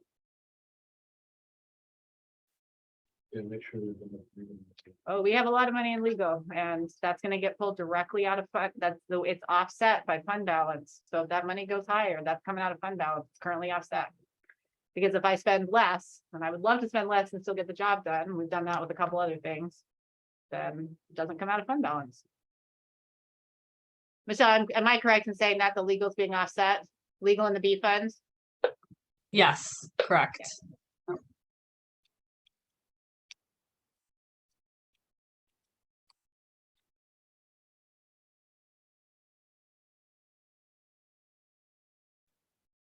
Okay, well, if you don't have, if things come to you, you know, between now and, I'm gonna give you a heads up that because of Marissa decided to take me to carry her bags to, Italy, so I won't, unfortunately, she's not. But what it does mean is I have to submit my agenda a day early, just so we can handle it internally. So my agenda for the meeting on the 11th is actually gonna be submitted on, October 6th. So if you could come up with any ideas or questions that you have or issues that you'd like discussed, particularly related to A fund, for the meeting on October 11th, please get them to me by October 4th. That gives you a week from today. I will try to send out a reminder just because I need to get my budget. I'll do my agenda Wednesday, Thursday instead of on Thursday, Friday. By which day did you say again? October? Tuesday, October 4th. Okay. So it's a week from today. Yep. And if you have other questions that come up in the meantime or after that, it doesn't mean that we can't cover them at a budget meeting. And if we need to schedule an additional budget meeting, we can do that as well. But having the structure really helps. So I can get questions, we can get questions answered and materials put together for you that are useful for the conversation. Anything else at this moment that's jumping to your mind? If not, we can actually move on in the agenda. Okay. Thank you very much, Michelle. I appreciate it. Would you mind hanging on for just a sec? Yeah, absolutely. For the next couple of items. Yeah, yep. The next item on the agenda refers to the employee health plan change for 2023. The board looked at this in finance committee, looked at the numbers and then presented them to the town board. It basically costs us about the same to provide a better quality of healthcare. So we have to, it has to be sent in by, I think, October 15th. So that's why it's on our agenda. It could technically go at the next meeting, but I don't like waiting if we don't have to. Any questions about this part? We looked at it, it's streamlined, it's easier to. But didn't you say there was some issue about the collective bargaining and you had to clear yeah, that? what Yep. they- That's all Yep. set? Yep. So it's all set, It'll be for everybody. right? Yep. But before we decided, I thought you said you guys had to check that, so you. Yeah. I mean, we have to do over the course of the rest of the year, we're going to have to amend the contract, but Right, that's the only item to be amended and it's mutually agreeable. it's So, right, it's acceptable to have an amendment. And I think it even saves a few things. So you guys are There's good no with it? HSA anymore. You guys are good with it? Yeah. Okay. Okay, so I would move the resolution on employee healthcare plan to change to the platinum plan as presented here. Second, any further discussion, comment? All those in favor? Aye. Thank you. I'm assuming that they can, if there's HSA money left, they can spend it down. Yes, we don't get it, This doesn't take place till January, right, it won't take place till January. so they can use their HSA. We just have to get it in scheduled for 2023. And I think Lixie is also, from a management standpoint, it'll cut down on bookkeeper responsibilities also, it's more streamlined, so we always, it's a win-win, hopefully.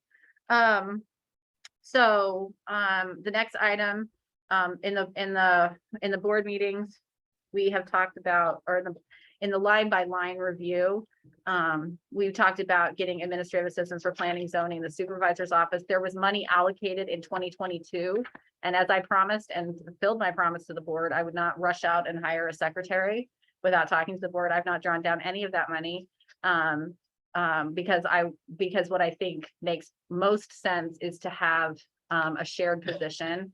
Frankly, we can't afford, for me to have much time, but in the initial budget discussions, we were proposing, in the line by line that happened the last 2 weeks, we were initially proposing 16 hours total, and 8 of that would be in planning and zoning and code enforcement, administrative assistance.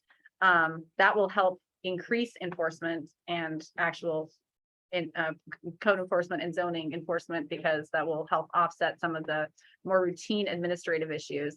And then there were 7 hours allocated to my office for assistance, and then 1 hour averaged per week for clerking related to the planning and BZA. And also the Source water. source water. I always forget. I want to say water committee. Right, well, you can say that. Yeah. The hiring of Right, We do. We do have to. And so we have, and that would fulfill this. the same person would do all of those things, it would be in their job. What's the position? Planning Roger. It would be absorbed into this position. Right. Are we advertising for them? Not yet, because I'm hoping that you will approve this position tonight, so then I can advertise, and it would include clerking for those 2 boards. But So 8 and 7 and 1. yes, but in the line, that's what I brought in budget line, in line by line review. In the course of that, Roxanne proposed raising it to 20 hours. And that would break down to 12 for planning and zoning and code enforcement. I would maintain my 7 hours and not change. And then we would have 1 hour additional for those clerking responsibilities between the 1 committee and 2 boards. And so in the tentative budget, Wait a minute, one hour a week to do what? to clerk for planning, zoning. But they spend more time than that. Well, the meetings, that would be the average breakdown, but it would also, if necessary, those additional hours would come out of planning and BZA. And the idea would be, because it's the same person, I'm sorry, not planning BZA, planning, zoning and code enforcement. The Right. idea would be, you could have someone working the front desk, answering questions while also typing up their minutes from a meeting that they had clerked. And frankly, BZA met like 2 or 3 times this year total. I mean, it wasn't, That had to be in the.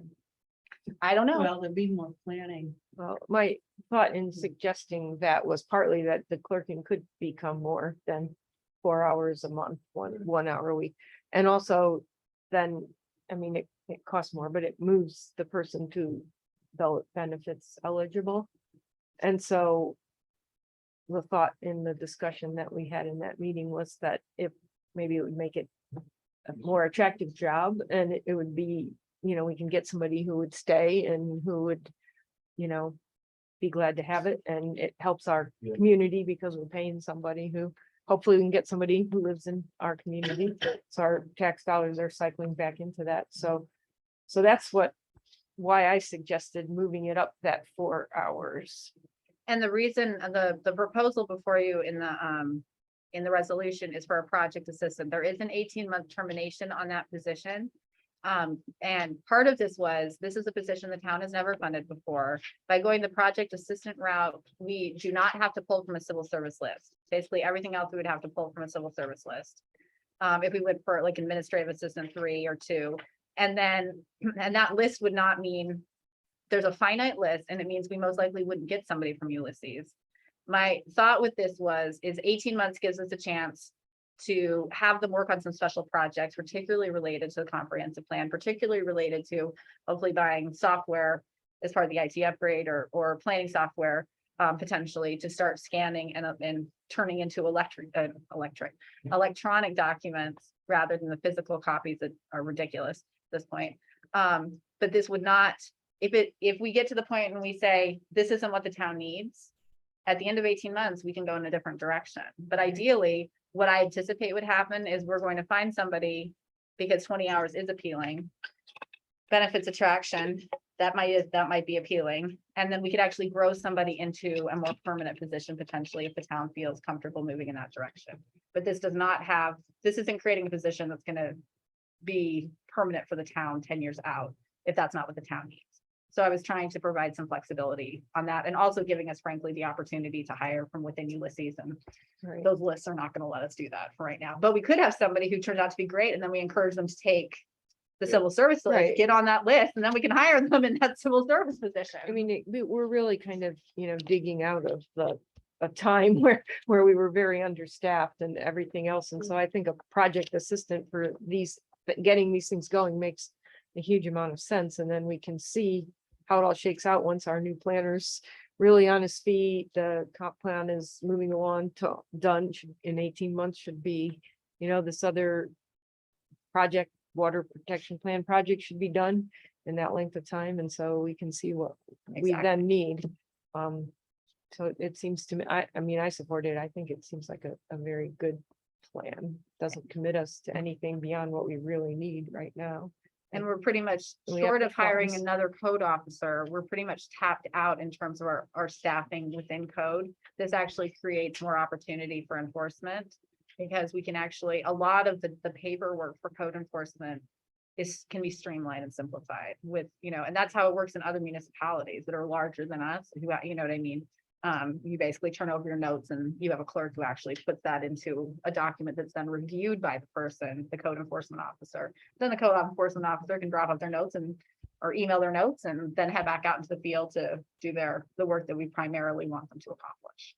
So we have plenty of money to pay for this year. We have it budgeted for 2023. And so now that I've been holding off on coming to you to fund this position or to advertise for this position because I wanted Niels to be a part of the conversation so that we were hiring somebody that works for the entire department. Because it's obviously going to be a shared position. So Michelle, did I miss anything budget related to that you wanted to call out? I think the one thing that is important to point out is with the increase of hours, it does come with benefits if the person we hire chooses to participate in our health insurance plan. It's a 50% benefit. And per the suggestions that came out of the line by line review, we decided to offset the increased costs associated with increasing those hours with fund balance because of the money saved this year from being understaffed. So that was the philosophy behind that.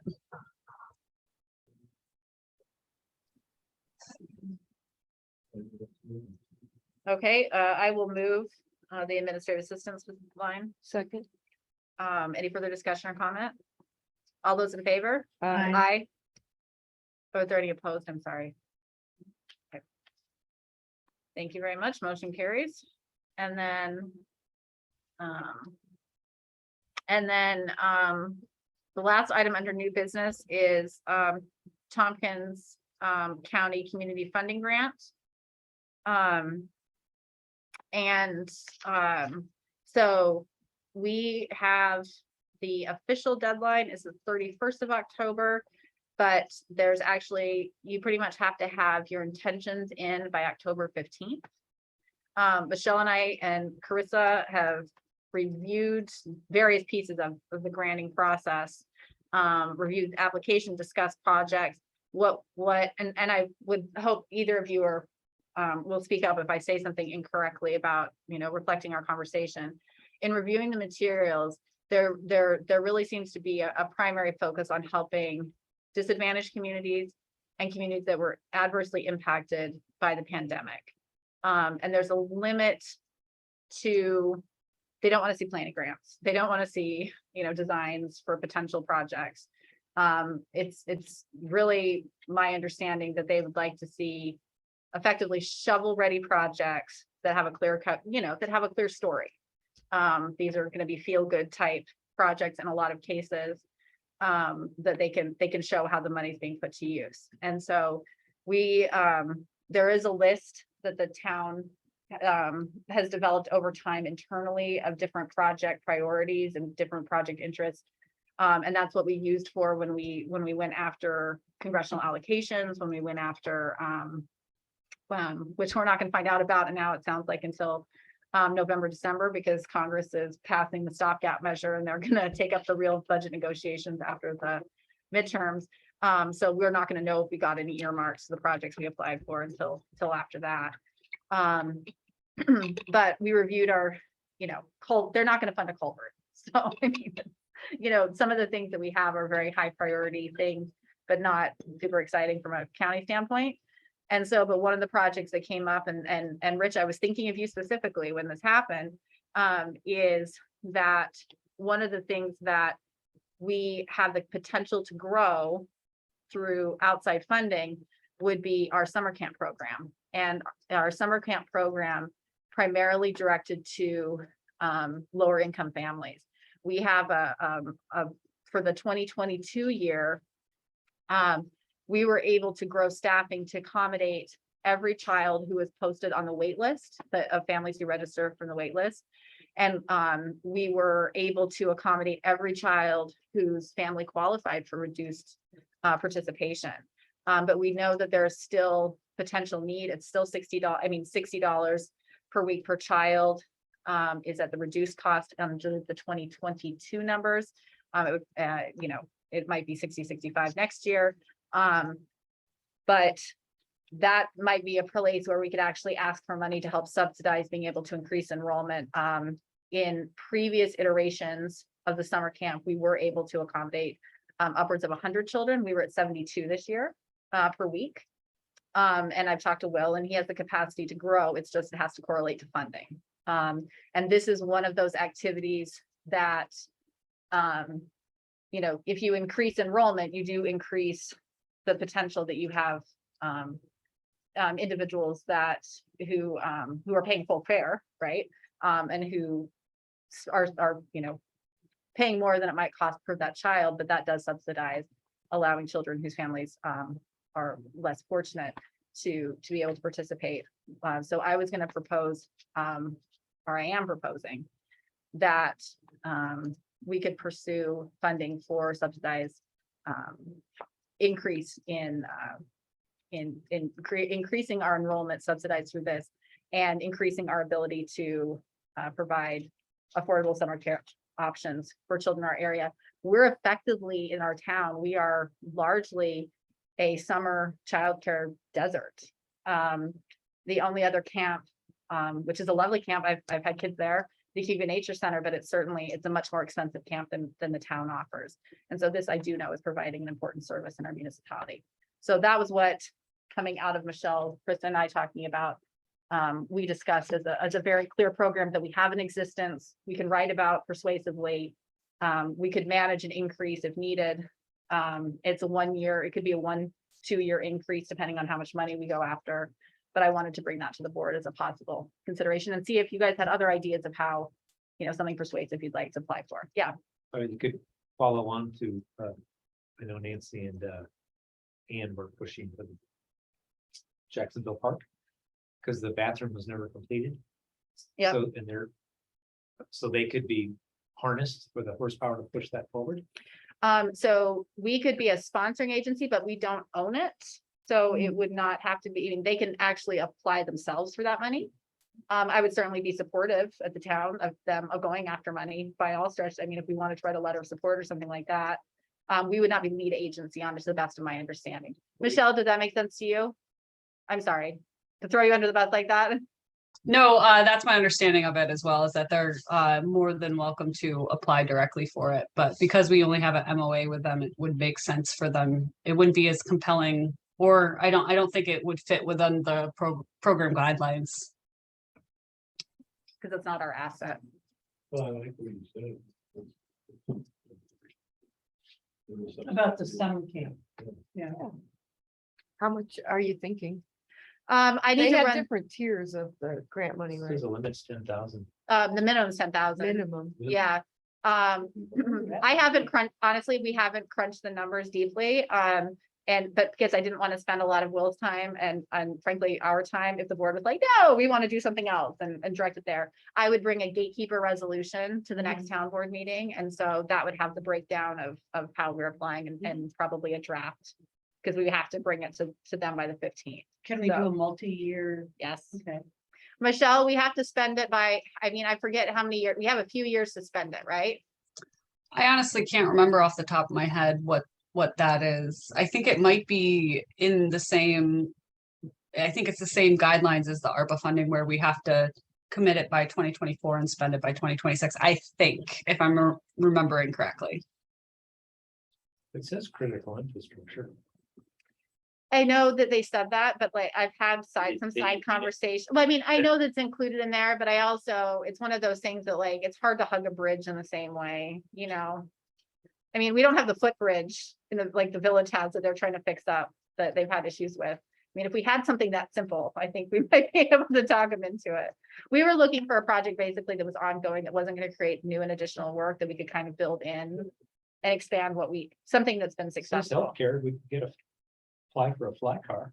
I told the village that the village would have to apply for it. I did say that there was a lot of interest. Right, we talked about Yep. that, yeah. at the I talked, meeting. I waved that flag with the village. So I don't know, honestly, I don't know what the village is We applying. can't own for. a fire department, but we could own a flat car though. Oh, gosh, you're adding a in project the I don't highway want to manage. Yeah, right, but it really would be a reasonable. Oh, I think it'd be a wonderful resource. So the village would have to Yeah. apply for that? Yeah, because it's Apply a village together. department. Yeah, I mean, we couldn't do it like jointly or something. Well, I think they would have to be interested, and I don't know how interested they are, to be Ah, honest, at this okay. puncture. I didn't get a whole lot of, Could be Like an positive electric feedback. flat car. yes, exactly. Man, you can't buy electric cars right now. We would have bought one if we could. We by could the end of sell them. September. We could sell them our RAV4 after we get, then there you go. There We you could have go. that as a fly car. There you go. So, but if the board seems amenable to that, we really have a short window to apply this round. So, okay, Sounds good. great, Yeah. thank you. Good idea. We'll bring you a draft, a gatekeeper resolution on that. Sure. Michelle, off you go. Thank you so much. I appreciate all your knowledge. Yes, thank you. If you don't mind, I just want to take 1 second to thank the board for approving the change to the health care plan. I really, really appreciate that. And I'm sure that all the rest of the staff do as well. So thank you. And Thank good you. evening. Thanks. Upcoming events, we do have some upcoming events, in terms of board meetings. And, the town hall will be closed for Indigenous Peoples' Day / Columbus Day. That slash was what was decided upon last year. That's how we identified that holiday, so that's why I included it that way. Still a national holiday. I don't think it's called Columbus Day anymore as a national holiday, is it? I think it Is it? It was Oh, I last thought year they when changed we it. made it the holiday for Yeah, 2022, interesting. so I am simply conforming Right. to that. I am opening my computer because apparently it shut down on me, and I apologize. I do have an announcement, but I wonder if anybody else has any announcements before me. I have a board notification for expenditure for our procurement, but does anybody else have any announcements? I just have a couple really short ones. One, there's this thing that came from the health department community announcement. Maybe you saw it. And Krista, did you see this? About the funding for Tompkins County didn't see septic that one. system improvements? Yeah. It's something to stick on the newsletter Oh, too. It's been in there several times. Right, I know. This isn't something new? I don't think so. Oh, okay. It seemed like it was different, but I didn't know. Maybe they're advertising it differently. And then the only other thing I was gonna say is that it would be good for the board to start thinking about projects, grant projects for the clean energy communities funding. So it's pretty broadly anything, sustainability related. Because I've been working a little bit with, and another person on the CSAC with the coordinator, and submitting a little bit of the documentation that we have to submit, and pretty close, we have like most of what we need for 2 other things. Awesome. I was just talking to Chris a little about getting the rest of that. Sarah did a great job of actually pulling together like 2/3 of what we need for 2 other items. And so we will be at the level for the $10,000.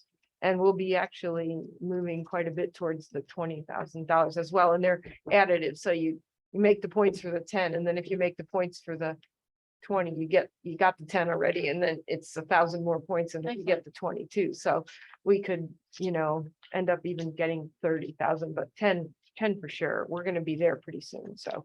Could you Um, send me, I don't remember if I've seen a timeline on when you said we need to apply for projects. Oh, no. No? The way this one works is, as soon as we qualify, Uh-huh, then we send in our application for what we want to do. okay, So it's just kind of rolling along with when you qualify. okay. As but- far as I understand, I might be wrong, but I don't think so.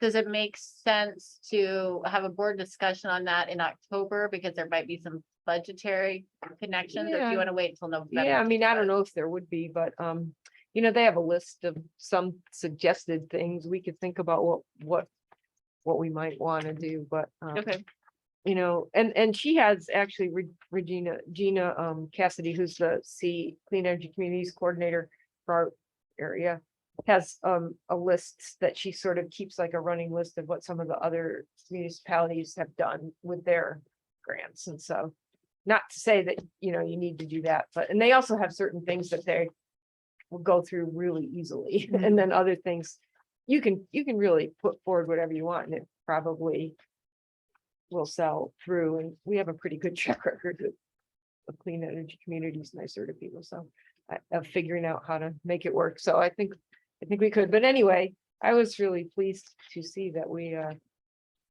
a lot closer than I thought to that. So I'll work with Kate that would be great. Darfler and Gina and Terry Carroll to get the rest in. Awesome. Anyway, that's that. Did anybody That's all I else have have, right now. I'm sorry. No, that's all I have right now. Does anybody else have any other announcements? I did, thank you very much. I appreciate the helping to let me get my email back open again. So, per the procurement policy, I've approved this, but I'm notifying the board of it. We have to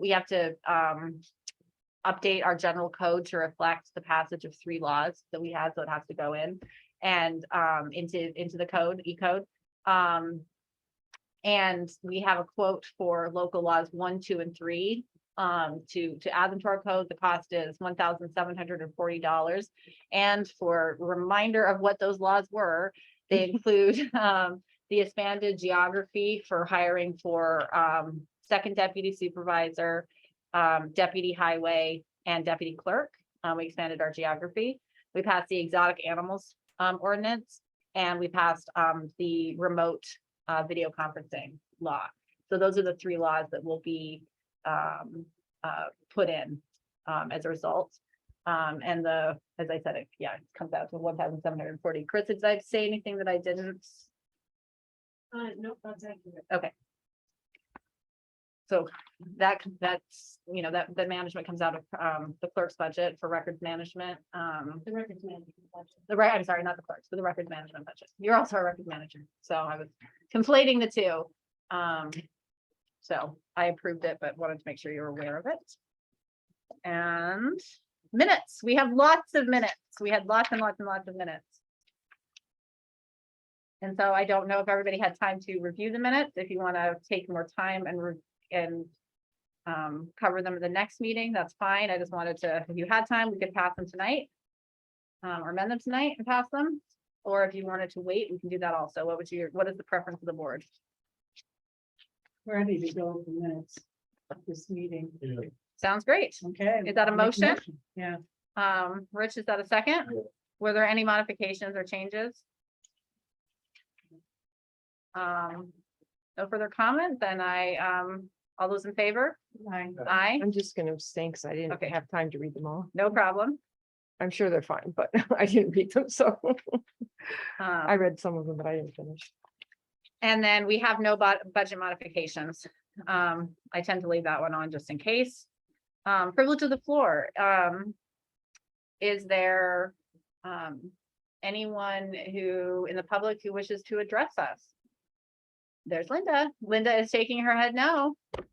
I'll see if Liz comes off. I'm not seeing Liz come off, so I'm assuming that the public is not interested in speaking to us. We are going to move into a brief executive session for purposes pertaining to pending litigation. But And when we come out of that, we're going to adjourn. We are taking, there's no intention to take any action. So I'm gonna wish everybody a good evening. Is there a motion to move into executive session? Second. Second, all those in favor? Aye. Aye. Good night. We are moving. We could just